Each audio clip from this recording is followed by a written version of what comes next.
साथियों, कनिष्ठ लेखाकार को जब कार्यालय आवंटन होगा तब आपको क्या क्या सावधानी रखनी चाहिए। नमस्कार साथियों, आप सभी का वर्षिका एकेडमी में स्वागत है। साथियों, आज हम चर्चा करेंगे जब आपकी पोस्टिंग संबंधित कार्यालयों में होगी तब आप किस प्रकार से वहाँ पर अपना काम करेंगे, किस प्रकार प्रोसेस करेंगे, क्या क्या सावधानी रखनी चाहिए। इस पे साथियों मेरे पास कुछ मैसेज आए हैं काफ़ी विद्यार्थियों के कि सर हमें कुछ गाइड कीजिए थोड़ा सा। तो मैं कुछ, वैसे तो मैंने कई वीडियो बना रखे हैं, आपको सावधानियां बता रखी है, लेकिन फिर भी मैं कुछ जो महत्वपूर्ण सावधानियां होती है उसके बारे में बता देता हूं। वैसे तो आपको ट्रेनिंग में काफ़ी कुछ सिखाया गया होगा। सबसे पहले अपन बात करेंगे साथियों पत्रावली की। पत्रावली मतलब होती है साथियों जो फाइल होती है ना आपके पास, जो फाइल जो कमेंट्स के लिए आएगी वो पत्रावली कहलाएगी। उन पत्रावली को साथियों आपको क्या करना, पूर्ण देखें, या पूर्ण का मतलब पूरा देखें। उसमें क्या देखें साथियों, पत्रावली कम से कम बहुत से ऑफिस में तो ऐसे होगा कि 500 पेज की होगी, 600 पेज की होगी, कोई 200 की होगी, कोई 100 पेज की होगी। तो आपको देखना क्या है, आपको देखना नोट शीट। क्या देखना साथियों, नोट शीट जो होती है साथियों उसको आपको क्या करना, पूरा देखना है। जो नोट शीट जो होगी उसको शुरू से आपको पढ़ना है, क्योंकि नोट शीट जो ऐसी होती है वो करीब 30-40 पेज की या 50 पेज की होगी। तो उसमें आपको क्या है, कई बार तो 2 पेज की भी हो जाती है, 1 पेज की भी हो जाती है। तो लगभग ज़्यादा पेज की नोट शीट आपको नहीं मिलेगी। आपको क्या करना है, नोट शीट को पूरा गहनता से अध्ययन करें और फिर उसको समझने की कोशिश करें कि ये क्या चीज़ थी, कहाँ से ये चीज़ लिया गया, क्यों कोई सामग्री परचेज की गई है, या क्यों वर्क ऑर्डर जारी किया गया, उसकी क्या आवश्यकता थी, दिया गया तो कितना समय दिया गया है, सब कुछ उसमें आपको सब मिलेगा। तो आपको पहले तो क्या करना साथियों, नोट शीट पढ़नी है, पहली चीज़ तो ठीक है। फिर उसके बाद में साथियों उसमें क्या कुछ डॉक्यूमेंट लगे हुए हैं उस फाइल के अंदर। तो पहले तो ये चीज़ देखना है वो पत्रावली आई किस चीज़ के लिए है आपके पास में, किस चीज़ के कमेंट्स के लिए आई है, वो किस मैटर के लिए आई है। हो सकता है जैसे कि कोई समय सीमा है वो बढ़ाने के लिए आई हो आपके पास में, ठीक है, या किसी को पेमेंट करने के लिए आई हो आपके पास कि इस फर्म ने ये काम कर लिया तो उसको पेमेंट करना, ठीक है, या फिर इसलिए आई हो कि कोई टेंडर करना है उसके लिए आई हो, या फिर ये पूछने के लिए आई हो कि ये सामग्री क्रय करनी है तो आप बताइए किस पद्धति से करें नहीं करें। तो ये काफ़ी तरह के, हर ऑफिस में अलग अलग तरह का नेचर का काम होता है और उसमें भी हर अकाउंटेंट के पास में अलग अलग काम मिलेगा, अर्थात वहाँ पे भी सीटें अलग अलग होगी। एक ही जैसे कि 3 या 4 आप जूनियर अकाउंटेंट होंगे तो चारों के पास अलग अलग काम होगा। उसमें से आपके जो साथी होंगे तो 1-2 की किस्मत बहुत अच्छी होगी, उनके पास कुछ काम केवल दिखाव का ही होगा ही नहीं वास्तव में। केवल जब वो मिलता है ऑर्डर, जब कार्य आवंटन का, तो उसमें काफ़ी लंबी चौड़ी बातें लिखी रहती है, परंतु देखा जाए तो उसके पास वास्तविक रूप से जब आप देखेंगे थोड़े दिनों में तो आपको ऐसे लगेगा कि इस भाई के पास तो कोई काम ही नहीं है। तो ऐसे भाई को भी थोड़ा सा सावधानी रखनी होगी, क्योंकि यदि हो सकता है जिस ऑफिस में आप हैं वहाँ पर अभी आपको काम नहीं मिला, तो हो सकता है आगे किसी दूसरे ऑफिस में जाएंगे तो वहाँ आपको काम मिल जाए, पहली चीज़। दूसरी चीज़, कब समय परिवर्तन हो जाए इसका कोई भरोसा नहीं होता है, क्योंकि कार्य का आवंटन ये फिक्स नहीं होता है कि एक बार आपको अलॉट कर दिया गया हो तो वही अब आप 2 साल, 5 साल, 7 साल जहाँ जिस डिपार्टमेंट में रहते हैं वही आपको मिलेगा। ये कभी भी चेंज हो सकता है। ये आपके अधिकारी के ऊपर होता है, वो ये देखता है कि काम सही नहीं कर रहा या कुछ गड़बड़ कर रहा है, समय पर उपस्थित नहीं हो रहा, या उसकी कोई शिकायतें आ रही है, तो वो क्या करते हैं, अपना उसके काम को, वर्क अलॉटमेंट जो होता है उसको वापस चेंज कर देते हैं। तो इस चीज़ की सावधानी रखनी है, पहली चीज़। दूसरी चीज़ साथियों अपन बात करेंगे नियम की। या नियम की क्या जानकारी रखनी है आपको साथियों, नियमों की जानकारी रखनी है आपको कि कौन से, जो भी नोटिंग आई है, जो भी कुछ आया है, तो वो किस नियमों के तहत आपको उसमें आपका प्रत्युत्तर देना है, इट मीन्स आपको जवाब देना है। तो नियमों की आपको जानकारी रखनी है। बहुत से ऑफिस में क्या होगा कि आपको बुलाया जाएगा, आपके कभी RS अधिकारी द्वारा भी बुलाया जाएगा वहाँ, ठीक है, तो वहाँ से अन्य कोई सीनियर अधिकारी द्वारा बुलाया जाता है, RSCS ऑफिसर द्वारा भी बुलाया जाएगा कि वो आपसे पूछेंगे ये फाइल आई है इसमें क्या करना बताएं। तो यदि आपको नहीं पता है ना, तो आपको जहाँ तक देखो ये रामबाण इलाज है कि मैं अभी पूछ के बताता हूँ, ठीक है, मैं भी आपको बताता हूँ। आपको फ़ौरन जवाब नहीं देना है, आपको कंफर्म है तो आपको फ़ौरन जवाब देना, नहीं है तो मैं थोड़ी देर में बताता हूँ, अभी देख के बताता हूँ मैडम, ठीक है।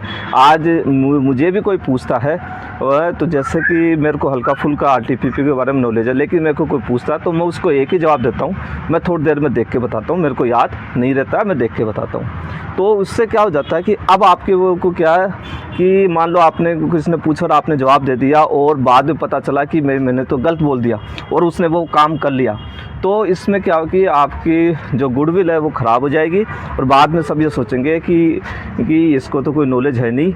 तो इसलिए थोड़ा सा सोच समझ के आप जहाँ तक हो सके यही कहें कि अभी मैं देख के बताता हूँ। उससे क्या होगा कि साथियों आपको कुछ समय मिलेगा, आप अपने संबंधित अकाउंटेंट जो भी हैं उनसे पूछ सकते हैं, अन्य साथियों से पूछ सकते हैं, बुक्स में कोई नियम रूल्स देख सकते हैं, 3-4 से पूछें और देखें, फिर उसका जवाब दें, पहली चीज़, ठीक है। अब तीसरी चीज़ है साथियों, आपको प्रति माह अर्थात हर माह खरीदे, क्या खरीदोगे साथियों, आपको एक चीज़ मिलेगी, उससे कहते हैं लेखा नियम या लेखा विज्ञ। ये दोनों एक ही बात है, लेकिन दोनों की भाषाओं में अंतर है साथियों। दोनों क्या होता है, जो भी फाइनेंस या DOP या कोई भी रूल्स वगैरह कहीं से भी इसे सरकार द्वारा जारी किए जाते हैं, तो वो यहाँ पे इन बुक में आपको मिलेंगे। जिस प्रकार से आप तैयारी करते हैं GK की, तो क्या लेते हैं आप, क्रोनोलॉजी लेते हैं, ठीक है साथियों। तो मंथली क्रोनोलॉजी आती है या मंथली मूमल आती है, इस प्रकार से आती है। तो यही चीज़ क्रोनोलॉजी समझे इसको कि ये मंथली आती है, ठीक है। इसमें साथियों क्या होता है, जो जनवरी माह की जो आपको लेखा नियम या लेखा विज्ञ लेंगे, उसमें एक क्या मिलेगा, एक आपको चार्ट मिलेगा। उस चार्ट में काफ़ी चीज़ें होती है जो आपके ऑफिस में प्रैक्टिकल काम में आती है। वो चार्ट को ढंग से देखना, वो करना, उसमें क्या होगा, बहुत सी नोटिंग तो आपको उसी चार्ट से मिल जाएगी उसका जवाब देने के लिए। तो आपको उस चार्ट को जहां आप रहें उस सीट के ऊपर उस चार्ट को लगा लेना, जिससे कि फिर क्या उसमें से भी कुछ चीज़ें जो जैसे ही आएगी आप फ़ौरन उसमें से देख करके आप बता दोगे, पहली चीज़। दूसरी चीज़ साथियों, ये जो अब बात ये आएगी कि किसी ऑफिस में तो लेखा नियम मिलेगी, किसी में लेखा विज्ञ मिलेगी। तो इसमें तो साथियों ये आपके ऊपर है, बस भाषा का अंतर है। मुझे इसकी भाषा थोड़ी टफ लगी है लेखा विज्ञ की। ये सबसे पुरानी है लेखा विज्ञ, और ये लेखा नियम को जैसे कि मैं को भी इतने ज़्यादा जानकारी नहीं है, लेकिन मुझे लेखा नियम जो है वो उसकी भाषा बहुत ही सरल लगी है। तो मैं तो यही लेता हूँ, और ये आपकी इच्छा है, जो भी लेना चाहें। ये जिस ऑफिस में आप जाएंगे तो वहाँ इस पर चर्चा करना कि हमें जो लेखा नियम या लेखा विज्ञ वो लेनी है तो कहाँ से मिलेगी। वो संबंधित अकाउंटेंट या फिर जो कैशियर होता है वो आपको बता देगा कि यहाँ से आप परचेज कर लें। ये 300-350 रुपये की आएगी साथियों, ठीक है। अब आती है बात करते हैं, ये साल भर की आएगी, ठीक है, मंथली नहीं आएगी, साल भर की एक बार में 300-350 रुपये कटेंगे आपके।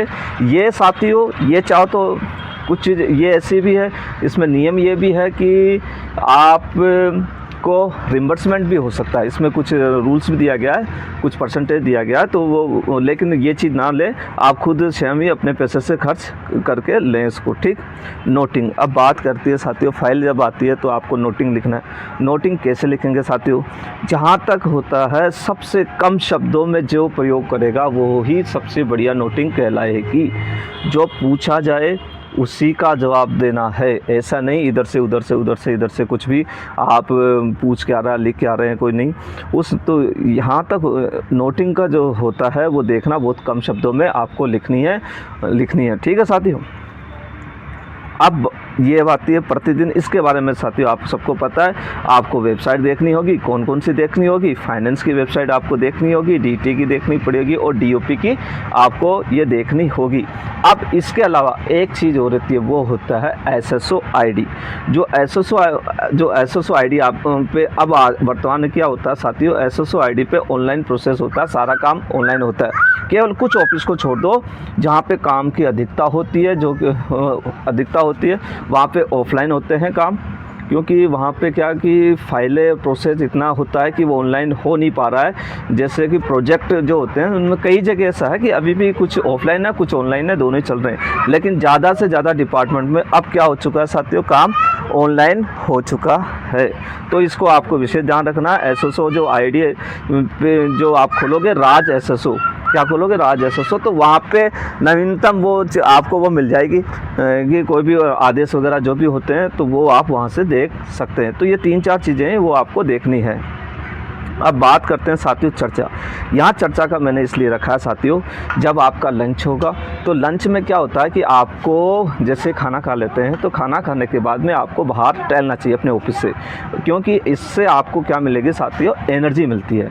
क्या है कि एक पूरे दिन भर ऑफिस में बैठे रहते हैं तो उसमें क्या हो जाता है कि अपन को बाहर का वातावरण का पता नहीं चलता है। तो आप जैसे अपने ऑफिस से बाहर निकलेंगे या अपने जो 3-4 आपके ऑफिस में 4-5 साथी है तो आप उनसे चर्चा नहीं कर पाते हैं, लेकिन लंच में एक जगह बैठे हैं उनसे चर्चा करें नियमों के बारे में चर्चा करें, उनसे पूछें कि आज आपने क्या किया, कुछ नया कुछ ऐसा हुआ हो, किसी ने कुछ आपको कहा हो, कुछ किया हो। तो और साथ ही यदि आपके आसपास में दूर से छोटे मोटे ऑफिस हैं तो उनसे भी साथियों से जाकर के लंच में संपर्क करें, ताकि आपको ये पता चले कि किस किस प्रकार से काम होता है। क्योंकि आज इस ऑफिस में कुछ समय बाद में वो आपका ऑफिस चेंज हो जाएगा और वहाँ पे नया ही काम मिलेगा, वो काम मिलेगा जिसको अभी आपने सुना भी नहीं होगा, देखा भी नहीं होगा। ऐसी चीज़ें भी होती है साथियों। ठीक है, अगला है साथियों समय। तो साथियों यहाँ समय का मतलब है साथियों उपस्थित रहना। कहाँ उपस्थित रहना, समय पे कार्यालय में उपस्थित रहना। ठीक है, तो ये एक अच्छे व्यक्ति की पहचान होती है जो समय से पहले पहुँच जाता है और समय होने के बाद जाता है। तो उसके लिए क्या है, एक तो पॉजिटिव मिल जाती है, संबंधित अधिकारी ये सोचते हैं कि ये बहुत अच्छा बंदा है, तो फिर उसके लिए भी वो भी आगे सपोर्ट करते हैं। ठीक है, अगला साथियों समय सीमा। यहाँ समय सीमा का मतलब है कि बहुत से साथियों को क्या ध्यान रखना है, आरटीपीपी और वर्क ऑर्डर, ये 2 चीज़ का ध्यान रखना है। यहाँ समय सीमा का साथियों मतलब ये है कि साथियों जब आपके पास पत्रावली आ गई तो आपको ये देखना ये पत्रावली किस चीज़ के लिए आई है। यदि वो समय सीमा से संबंधित है तो आरटीपीपी में कुछ समय सीमा दिया गया है, उस समय सीमा में यदि आपने वो काम नहीं किया तो वो टेंडर कैंसिल हो जाता है, आपके ऊपर लायबिलिटी आ जाती है, आपको किसी प्रकार का नोटिस वगैरह, चार्जशीट वगैरह मिल जाएगी। तो इसलिए आपको थोड़ा सावधानी रखना है समय सीमा पे के लिए। अब बात ये आती है आरटीपीपी है कहाँ, क्या है, ये चीज़ें आपको ये बुक्स मिल जाएगी, वहाँ से आप परचेज़ करनी पड़ेगी। ये गवर्नमेंट ही बुक लेना, किसी दूसरी मत लेना साथियों। ठीक है, और फिर उसके बाद में आपको देखना वर्क ऑर्डर। ये वर्क ऑर्डर की समय सीमा का मतलब होता है जब आपके पास कोई बिल आता है, उस बिल को आपको क्या करना है, पास करना है। ठीक है, किसी फर्म को पेमेंट करना है। तो वर्क ऑर्डर की जो समय सीमा होती है, उसने समय में काम किया नहीं किया तो आपको पेनल्टी लगानी पड़ेगी, सब कुछ लगाना पड़ेगा, कब बढ़ा या नहीं बढ़ा, हर चीज़ें आपको देखनी होगी एक एक चीज़। ठीक है, अगला साथियों कार्यक्रम। यहाँ कार्यक्रम, यहाँ कार्यक्रम का मतलब ये है साथियों, आप में से 3-4 जैसे 5 साथी एक ऑफिस में गए तो केवल 1 या 2 के पास ही सबसे ज़्यादा काम होगा। बाकी के क्या होंगे, 2-3 बंदे ऐसे होंगे जो बिल्कुल फ्री रहेंगे। तो उनको साथियों उसको क्या करना है कि आपको भी ऐसे जो जिसको कम काम मिला है तो ऐसा नहीं है कि अब आप आराम कर रहे हैं, वो नहीं कर रहे, आपको समय का सदुपयोग करना है। जिससे ज़्यादा काम मिला है उस साथी के पास बैठना है, उससे जानकारी लेनी है कैसे करता है, क्या करता है। तो उससे क्या जितने ज़्यादा हो सके ज्ञान लेना, उसके पास बैठना है, उसके पास जो फाइलें आती है उसको देखें, पढ़ें, उसके साथ लंच के अंदर ज़्यादा वार्तालाप करें। और इसमें जितना आप लोग एकजुट होंगे उतना ही सबसे ज़्यादा फ़ायदा आपको होगा साथियों। ठीक है, अब बात करते हैं भुगतान। जब आपको कोई पेमेंट करना होगा तो साथियों पेमेंट के लिए आपको क्या करना है, जो कार्यादेश होता है, वर्क ऑर्डर कहते हैं इसको साथियों, कार्यादेश को। तो वर्क ऑर्डर के अंदर जो भी चीज़ें होती है वो पूरा वर्क ऑर्डर एक एक लाइन आप पढ़ें, उसको पढ़ने के बाद में ही उसको बिल का जो भुगतान होता है उसको के संबंध में कार्रवाई करें आपको। ठीक है, अगला है ऑडिट। बहुत से साथी आप में से ऐसे होंगे कि उनको ऑडिट डिपार्टमेंट में लगाया जाएगा और ऑडिट के लिए भेज दिया जाएगा पहले दिन से ही। पहले दिन जैसे जाएंगे तो उनको ये कह दिया जाएगा कि आपको ऑडिट करके आनी है। ठीक है, तो ऑडिट के लिए वैसे वो अपने एक सीनियर के साथ जाते हैं, कई जगह ये व्यवस्था नहीं होती तो अकेले को भी भेज देते हैं। तो जिस सीनियर के साथ यदि आपको लगते हैं तो उस सीनियर से आपको अधिक संपर्क बना के रखना है, क्योंकि आप सुबह से लेकर शाम तक उनके साथ रहते हैं। आप एक अलग जगह जाते हैं, वहीं होटल में रहेंगे, खाना खाएंगे पिएंगे, तो इनसे अधिक जितना संपर्क करेंगे आपको इनसे अधिक से अधिक ज्ञान लेना है। ठीक है साथियों, अब बात ये आती है अधिक पत्रावली। कई बार क्या हो जाता है, किसी ऑफिस में आपके पास कम से कम बहुत से ऐसे भाई होंगे, कम से 5,000 में से 40% ऐसे व्यक्ति होंगे जिनके पास कम से कम पर डे की 20 से 30 फाइलें आएगी। अब 20 से 30 फाइलें जब आएगी तब आपको ये चीज़ देखना है कि सबसे पहले मैं कौन सी निकालूं। ठीक है, तो एक्चुअली क्या है, सिर पे काफ़ी बर्डन हो जाता है, उनको फाइल को देख कर ही टेंशन हो जाती है मुझे क्या लिखना है क्या नहीं लिखना। तो सबसे पहले तो फटाफट आपको ये देखना है कि कहीं कोई समय सीमा वाले तो नहीं आई है, उसमें कोई एक्सटेंशन के लिए आई हो, या कोई मान लो कोई बिड की वैलिडिटी बढ़ानी है, कुछ करना है, ऐसा तो नहीं आया जिससे कि तो उन फाइलों को आपको सबसे पहले अलग करना है। तो सबसे पहले अलग करने के बाद उसी पत्रावली को सबसे पहले निकालना है, सीनियर से राय लेकर के, जैसे भी हो आप नियमों के अनुसार दे करके उसे निकालें। ठीक है, ऐसे आपको अपने काम की प्रायोरिटीज़ रखनी होगी। साथियों, आपको जैसे ही वो समय सीमा वाली फाइल कोई आ गई, आपने ध्यान नहीं दिया और आपने कहा कि मेरे पास तो 30-40 फाइलें हैं, तो मैंने तो ध्यान नहीं दिया, मैं जैसे जैसे आई मैं तो वैसे वैसे निकालता गया। ऐसा नहीं होता साथियों, ये तो आपको खुद को ही देखना होगा।